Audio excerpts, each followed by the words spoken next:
त्यांनी ऐकलं नाही. माझ्या घरी कळण्यात झालं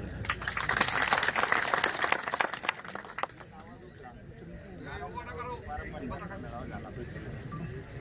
काय असतं भाऊ, एखाद्या वेळेस आरक्षण जर मिळालं हे विषय अनेक विषय मार्गी लागले, आपल्याला बसायला जागा नाही.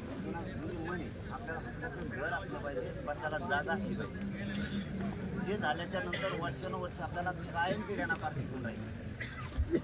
एक वाट पाहिजे होती आपल्याला जमायची. आणि आपल्या सगळ्या जनतेच्या नशिबानं नारायणगडाने उलट गोरगरिबांचा जो आवाज होता तो ऐकला. प्रत्येक वर्षी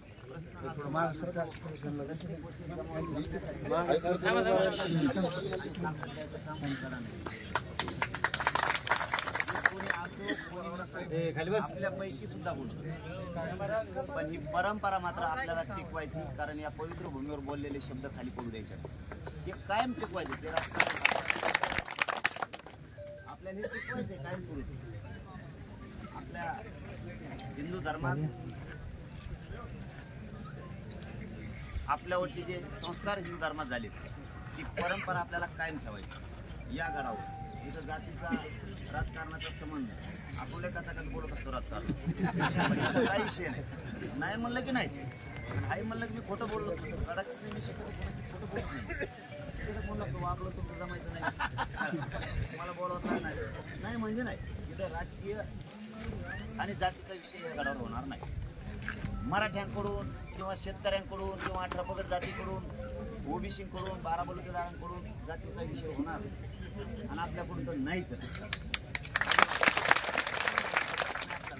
आपल्याकडून आणि या गडाची जी शान आहे ती राखायची जबाबदारी आपल्यावर. आमचा आज येण्याचा उद्देशच ते गडाची शान, गडाचा मान सन्मान जे राखण्याची जबाबदारी आपली. इथं गडाने जे ठरवले तेच हा असतं. इथं शहाणपणा जमत नाही. शहाणपणा करण्याचा कार्यक्रमच झाला नाही. गप चालायचं. इथं स्वतःचं हाकायला गेलं त्याचा कार्यक्रम उरकालाच म्हणून समजायचं. गडाने ठरवलं इथं व्यासपीठाची जागा फायनल केली. बाबाजींच्या हातानं त्याचे भूमिपूजन करून ते व्यासपीठाचं काम लगेच सुरू करायचं. प्रगती पथावर जोरदार. पुढं शिकून शेतकरी म्हणतात जाऊ त्याचं पार्किंग जाईल नाही, पार्किंगला जाईल. वळायला जागा होईल तिकडं. इथं ते लावून टाका. कुठं तुमचं ठरलं त्या ठिकाणी तुम्ही ते बिनधास्त करा. तुम्हाला वाटतं काय निर्णय आदेश फायसिंग करायचं पुढे तुम्हाला असंच असतंय. मराठ्याचा आदेश किंवा आदेश, शेतकऱ्याचा आदेश, गडाचा आदेश म्हणजे आपला आदेश असं असतं. आदेश विदेश नाही भाऊ, तुम्ही काही तुमची जाऊ एकमेकांना सांगितलं म्हणायचं ते ऐकायचं एकमेकांचं. तर आदेशा फादेशाचा काय संबंध नाही भाऊ. आपला असा घोंगट कारभार चालू द्यायला यश मिळतं रे त्यांनी. आणि आता नगद येत आपण नगद नारायणाच्या पवित्र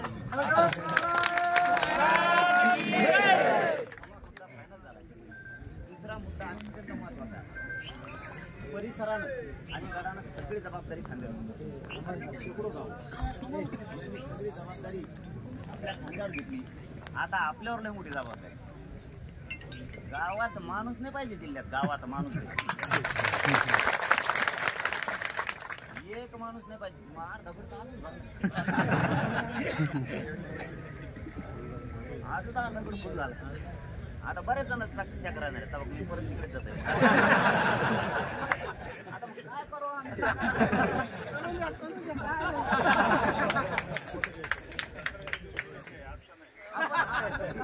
हे बघा, एखाद्याने इच्छा व्यक्त करणं, संकल्प करणं वाईट. त्याच्यात समज तोलायची काय गरज नाही. इच्छा आहे एक झाला पाहिजे. शेकडो वर्षापूर्वीची मागणी आहे, झाला फायनल. जबाबदारी दुसरी लक्षात ठेवा. शेकडो गावानं जबाबदारी खांद्यावर घेतली. मी बघतोय 80-85 वर्षाचे बाबा सुद्धा हिऱ्यानं गवत काढले. आणि जे बाबा कापतात ना गवत त्यांना माहित नाही काय झालंय. त्यांच्या गवत कापण्यामुळं सगळं राज्य ढवळून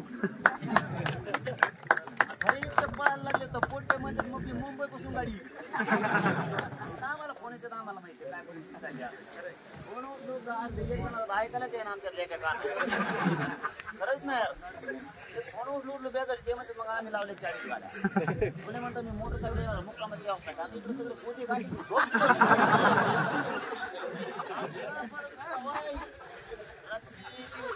पाठही नुसतं गोधून टाकायचं काम खरंच चावत राहिलंच काही नाही अंगाचं मस्त लोक मुक्कामी येणार हे पहिलं काम गडानं आणि परिसराच्या शेकडो गावानं सांभाळ. आता आपली जबाबदारी आपले जिल्हे तालुके गाव घरी नाही ठेवायचे.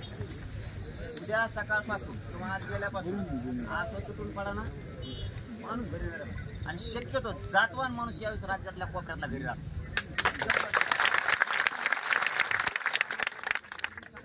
आपण सांगायचं. आणि तिसरं काम स्वयंसेवक मात्र अगोदरच्या दिवशी स्वयंसेवकाला जे तुम्ही 5-5 हजार जिल्ह्यातले केले तालुक्यातले केले 50-55 हजार स्वयंसेवक असतील. रात्रीच्या एखाद्या वेळेस लोक राज्यातले रात्रीच गड चढायला सुरुवात करणार.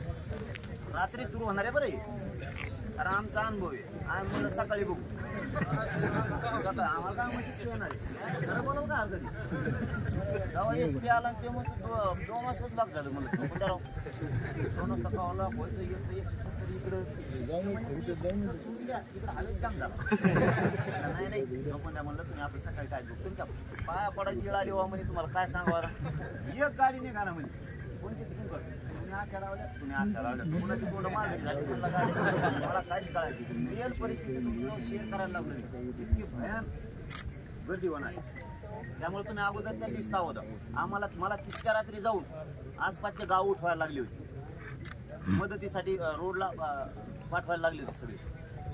तुम्हाला वाटतंय आता एवढं सोपं नाही 2 दिवस 3 दिवस अगोदरचा दिवस दसऱ्याचा दिवस आणि दुसऱ्या दिवसा सुद्धा रात्रभर आसपासच्या गावाला लोकांची सेवा करायला लागणारे गाड्या बाहेर काढा. तुम्हाला कदरून जमणार नाही तुम्हाला जेवायला मिळणार नाही आणि तुमच्या गावात असून तुम्हाला प्यायला मिळणार कारण तुम्हाला लोकांच्या गाड्या काढण्यातच वेळ जाणार आहे. कोणाच्या मध्येच बंद पडतात आपले पोरं काही गाड्या गेल्याच्या नंतर सुद्धा मागून मोटरसायकल ठेवावं लागणार पुढं गाडी बंद पडली. जिल्ह्यातले असणारे फिटर आम्ही बी आणले होते ते बी तुम्ही इकडं आणून ठेवा कोणाचे पंक्चर झाले काय झाले ते ताबडतोब काम करते. त्यात मुस्लिम बांधव बी खूप सपोर्ट करणारे ते फिटर कामाला फिटर सिमेंट काढायला आपण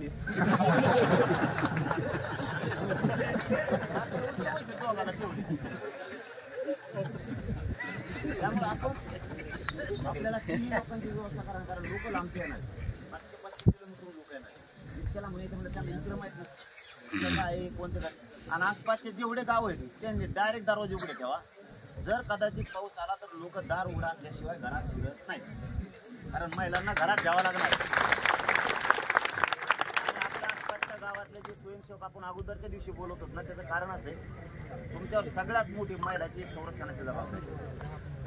तिला आई बहिणीच्या नजरेतून बघून तुम्हाला तिची सेवा करावं लागणार कारण इथं सांगायला कुणी नाही.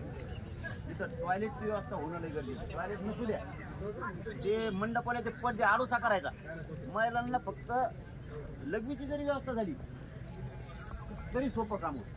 त्यांची खूप अडचणी वाटतं आपल्याला झाडं आहेत दगड आहेत परेशानी होती लांब जायला पुन्हा त्या जागेवर येऊन बसायला इतके लोक तुडीत जायचं पुन्हा तिथं आपण एखाद्या लेकराला घेऊन तिथपर्यंत जायचं पुन्हा तुम्ही आडोसा केला ना ते त्यांच्या हिशोबानं जाता येते त्यांना ते काम करायला लागणार. पाणी आसपासचे गावं डायरेक्ट मोटर सुरू ठेवा बोरच्या पाईप सुद्धा रोडवर आला पाहिजे इतकी तयारी. आता मला कळालेली माहिती तुम्ही प्रचंड तयारी केली आता 100 पोते साखर म्हणल्यावर तर मग काय ताणच नाही राहिला 100 पोते साखर गाळायला लागलेत म्हणल्याच्या नंतर ही मोठी राज्यासाठी व्यवस्था केली. दादाचा आदेश आहे नारायणगडाने रुपये खर्चायचा नाही समाजाची पैसे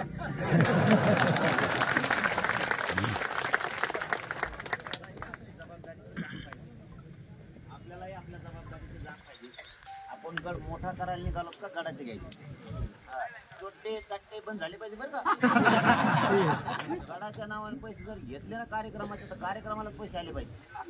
काल एक चोर धरला आहे मी नाव सांगितलं 1.5 लाख रुपये आणले कार्यालयासाठी तिकडेच आणले मीडियातून सांगितलं ना आज बी गडावून सांगतो कार्यालयासाठी कार्यक्रमासाठी जर कोणी राज्यातून पैसे गोळा केले असले ना तुमच्या माघारी मागा. आम्ही कोणालाही पैसे मागितले नाही. मी ज्या दिवशी कार्यालयातून सांगितलं आम्हाला फोन आला, मग यादीत नाव नाही म्हणजे पैसे दिले. काय लिहिलं तुला मागितले कोणी इथं बळच घ्या म्हणजे तरी घ्यायना. आणि किंवा म्हणून तुम्हाला मागत होती बळच दे म्हणून. त्याला मला तुमचे पैसे हे बघा. दुकानदाऱ्या करू नका. माझी चांगल्या दिवसांनी एक झाली बरं का. दुकानदाऱ्या बंद करून टाका. या पैशाने आपला आयुष्य कधीच कडे जाणार.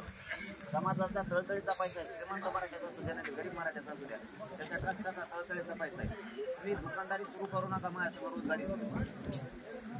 माझं नाव सांगितलं जातं जणून. पाटलांनी सांगितलं आम्हाला. मला ती बी माहिती मिळाली. पाटलांनी सांगितलं हे 10 नावं आणि कार्यालयाला किंवा आणि काही काम असलं तर पैसे मागायला सांगितले त्यांना मागता येत नसते. मला का रोग आला का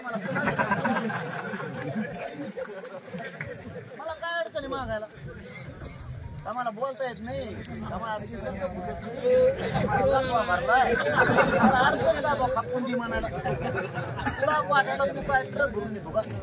म्हणजे त्यांना फोन गेलेत म्हणून त्यांनी आम्हाला सांगितलंय.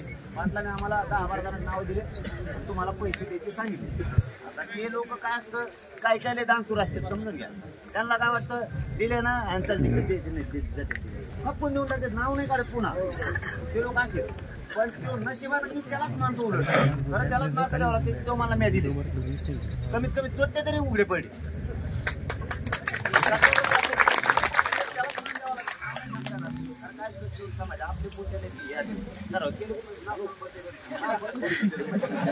नाव बी सांगत नाही जाऊ द्या. पण ते असे उघडे पडू द्या. आणि तुम्ही पण असं करू नका. मी कोणालाही सांगत नाही की तुम्ही आमच्याला पैसे मागावून. 13 महिन्यात आणखी ट्रॅक्टर बी दिवस दिल्या नाही. एखादा माझ्या जवळ ज्याच्या जवळ ना त्यांना बी नाही. मी ज्याच्या घरी झोपतो त्याला बी नाही सांगितलं की तू आमच्याला पैसे माग. आता बाकीचा तो विषय संपला. आता बाकीचा तो विषय समजून घ्या तुम्ही. उगा माझ्या संग फोटो काढला त्यांनी टाकला म्हणून मी पैसे नाही मागितले. तो काम मी नाही सांगितलं. आणि नेमकं पैसेच कसं का मागवतोय मी. ते भूतानी नुकती मागितल्यासारखी. बाकीचं कसं काय मागत नाही. पैसेच कसं काय मागवतोय काही मागितलं नाही ते पण नाही सांगत. त्यामुळे हे सगळ्या हे खोट्यात इथून पुढं कोणी जर म्हणलं मी 10 नावं दिलं तर त्याच्याकडून पैसे गोळा करायचे मग तर अजिबात देत नाही. असा कांसाला टोला टाका त्याच्या. तुम्हाला मागा जातात मी म्हटलं बोलून. आणि मी मीडिया समोर सांगून मला लागत होती त्याच्याकडून 30 रुपये. मी मला सरळ सांगा. पण हे दुकानदाऱ्या बंद करायच्या. समाज आपण वर न्यायला चाललो, खाली घेण्यासाठी नाही. मी जेवढी तळतळ करतो ही या समाज वर उचलायसाठी. मी काल शेतकऱ्याचंही सांगतो ते आता जातीचं काही संबंध नाही. आता तिथं हे विषय सांगायचा नाही. पण आता ओघात आलं म्हणून सांगतो अनुदान तो पुरा म्हणजे आमच्याकडे पोहोचत नाही पाडा. सगळ्याकडे पोहोच पाडा आमच्याकडे पोहोचत नाही पाडा. काही थेंबाट पडलं नाही. आणि मग आमचे वावर कसं होऊन गेले. मोटर सोडली होती का. काल सांगितलं ते आपण लगेच उद्या त्याला कॅबिन घेऊन ते म्हणजे कपात टाकून देतो. हिंगोली त्या अनुदान सांभाळले जाते. 1 रुपया सुट नाही म्हणजे कोणा सगळ्या आता मी वर नाही देत. हाणायचं नका भाऊ. अर्ज भरला तरी त्याचे 20 रुपये पण हाणायचं बघ. तुम्हाला दुसरं काही सापडत नाही का आपले सोडून. मदत करा रे. वाढवा लोक आपले तिकडे टक्का वाढवायचा. छान गाजवायची. आता ते विषय वेगळा ते नंतर बघा.